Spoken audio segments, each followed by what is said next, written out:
Wedding ড্রেসে বসে আছে গির্জায়। কিছু সময় পর তার বোগামের সাথে বিয়ে হবে। আজ 1 মাস হয়ে গেছে জাঙ্কুকের মৃত্যুর, কিন্তু কেন যেন মনে হয় জাঙ্কুক এখনো আছে।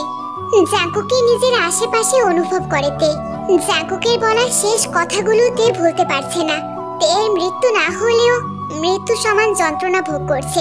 বারবার জাঙ্কুকের মৃত্যুর শেষ দৃশ্য চোখে ভেসে উঠছে। তে আস্তে আস্তে পাগল হয়ে যাচ্ছিল। তাকে ডিপ্রেশনে যেতে দেখে তার বাবা মা সিদ্ধান্ত নেয় যে তাকে খুব শীঘ্রই বোগামের সাথে বিয়ে দিবে। জাঙ্কুকের জায়গাটাতে অন্য কাউকে দিতে পারবে না, আর না পারবে অন্য কারো স্পর্শ সহ্য করতে। না না, তার যে অন্য কাউকে বিয়ে করা সম্ভব হবে না। এক্ষুনি যা কিছু করার করতে হবে।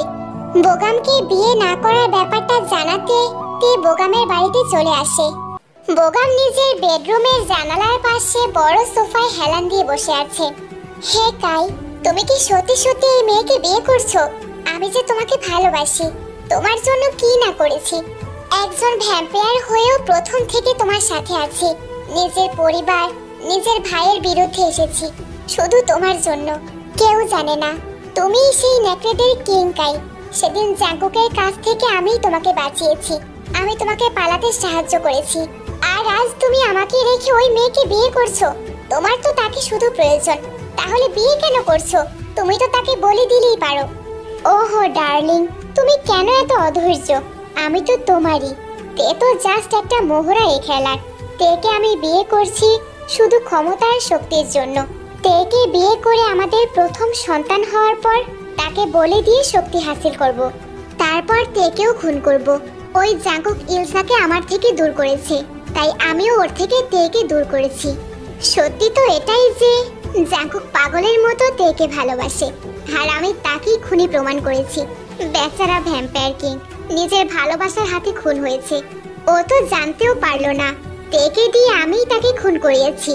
আর আমি বোগামি কাই। ভুলে যেও না, সবকিছুর মূলে কিন্তু আমিই ছিলাম।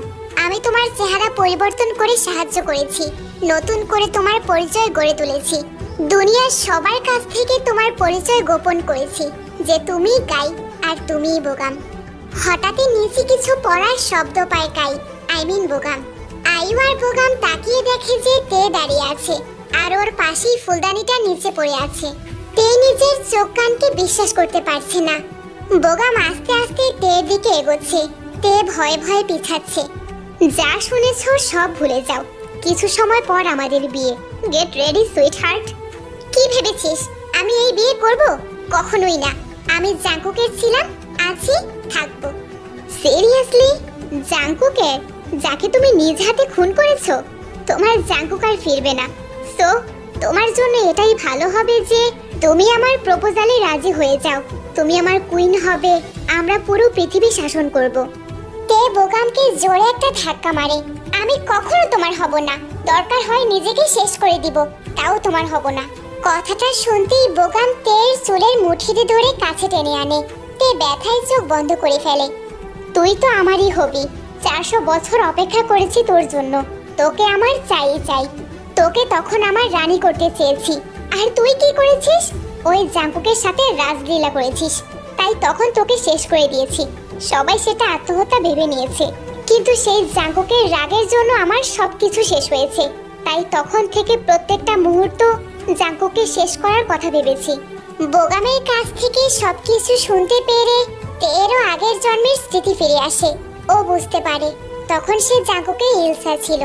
তে নিজেকে বাঁচানোর জন্য বোগামকে ধাক্কা মেরে সেখান থেকে দৌড়ে পালিয়ে যায়। এদিকে তে রাস্তার মধ্যে দৌড়াচ্ছে, কিন্তু কোথায় যাবে ভেবে পাচ্ছে না। কিন্তু জাঙ্কুককে এখন কি করে সে খুঁজে বের করবে? জাঙ্কুক কি তাকে মেনে নেবে? সে তো জাঙ্কুককে নিজ হাতে মারার চেষ্টা করেছে। বোগামকে পেছন পেছন আসতে দেখে তে জোরে জোরে দৌড়াতে লাগে। হঠাৎ সাইড থেকে একটা বড় গাড়ি এসে তেকে উড়িয়ে লেকের পাশে ফেলে দেয়। তের পুরো শরীর রক্তাক্ত। তে নিজের শেষ নিঃশ্বাস নিচ্ছে। জাঙ্কুকের সাথে, নিজের পরিবারের সাথে কাটানো প্রত্যেকটা দৃশ্য চোখের সামনে ভেসে উঠছে। তের মুখে প্রশান্তির হাসি। হয়তো এটাই তার পাপের শাস্তি। হ্যাঁ, সে তো পাপ করেছে, নিজের হাতে নিজের সত্যিকারের ভালোবাসাকে খুন করেছে। শুধু একটাই আফসোস, জাঙ্কুককে শেষবারের মতো সে দেখতে পেল না। তার থেকে নিজের শেষ বিদায় নেওয়া হলো না। হঠাৎ বোগামকে রাস্তায় দেখতে পেয়ে তে ইচ্ছে করে লেকের পানিতে পড়ে যায়। সে জানে বোগাম তাকে বাঁচাবে, আর সে বোগামের হাতে বাঁচতে চায় না। আস্তে আস্তে তের নিঃশ্বাস বন্ধ হয়ে আসে। সে মৃত্যুর কোলে ঢলে পড়ছে। চোখ জোড়া বন্ধ হয়ে পানির অতলে ডুবে যায়। আলতো আলতো চোখ খুলে দেখতে পায় কেউ তার সামনে বসে আছে, গভীর দৃষ্টিতে তার দিকে তাকিয়ে আছে। এটা কি তাহলে জাঙ্কুক? সে কি জাঙ্কুকে দেখছে? ইস, কি অসহ্য যন্ত্রণা হচ্ছে, যেন শরীরের হাড় কেউ মচমচিয়ে ভাঙছে। তে আর পারল না সহ্য করতে। আস্তে আস্তে আবার চোখ জোড়া বন্ধ হয়ে যায়। সমুদ্রের ঢেউয়ের শব্দ তের কানে শোষ করে আসছে। তে আস্তে আস্তে নিজের চোখ খুলে নিজের মধ্যে এক অন্যরকম এনার্জি অনুভব করছে সে, যেন কোনো অদ্ভুত শক্তি তার মধ্যে রয়েছে। তে উঠে বসে আয়নার দিকে তাকাতেই দেখতে পেল তার চোখগুলো অসম্ভব লাল, যেন কোনো লেন্স পড়েছে। আচ্ছা, তাহলে কি সে মরে গেছে? এটা কি স্বর্গ? হঠাৎ কারো আসার শব্দে তে সেদিকে তাকায়, দেখে রোজ আসছে। ফাইনালি তোমার জ্ঞান ফিরলো। আজ পুরো 4 দিন পর তোমার জ্ঞান ফিরেছে। বাই দ্য ওয়ে, এখন কেমন ফিল করছো? আমি আমি এখানে কি করে? রোজ কিছু বলতে নিবে তার আগেই সুগা একটা গ্লাস নিয়ে রুমে প্রবেশ করে। আস্তে আস্তে সবকিছু জানতে পারবে। আগে এটা খেয়ে নাও। এটা কি? আগে খেয়েই দেখো। তে গ্লাসটা মুখের সামনে নিতেই যেন এক নেশা তাকে টানছে। সে তাড়াতাড়ি এক চুমুকে সব শেষ করে ফেলে।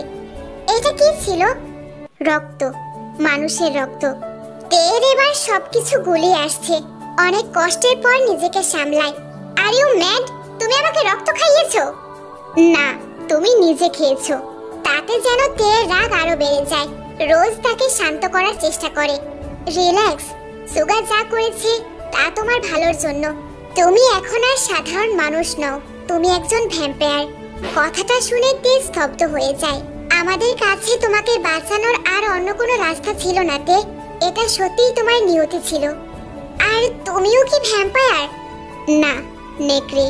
তে বেশ ভয় পেয়ে যায়। ভয় পাবার কারণ নেই, তুমি আমার দায়িত্ব। আমি তোমাকে রক্ষা করব। জাঙ্কুক? সে এখানেই আছে, তোমার আশেপাশে। কথাটা বলেই রোজ আর সুগা সেখান থেকে চলে যায়। তের এবার ভয় কাজ করছে। জাঙ্কুকের রিঅ্যাকশন কি হবে? জাঙ্কুক তাকে মেনে নিবে তো? তে সমুদ্রের দিকে তাকিয়ে জীবনের হিসেব মেলাতে শুরু করে। সে এখন আর কোনো সাধারণ মেয়ে নয়, সে একজন ভ্যাম্পায়ার হয়ে গেছে। তার জীবনে মানুষের অস্তিত্ব পুরোপুরি মিটে গেছে। এর মাঝে নিজের ভালোবাসাকেও সে হারিয়ে ফেলেছে। এসব কিছু ভাবতে ভাবতেই তে বারান্দায় রোদের মধ্যে যায়। তের শরীরে রোদ পড়তেই জায়গায় জায়গায় ঝলসে যায়। তে ব্যথায় ছটফট করতে লাগে। জোরে জোরে চিৎকার করছে সে।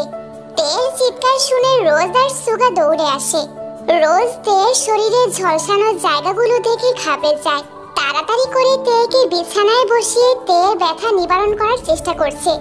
নিজের হাত তের ঝলসে যাওয়া জায়গাগুলোতে স্পর্শ করতেই সাথে সাথেই আঘাতগুলো মুছে যেতে লাগে।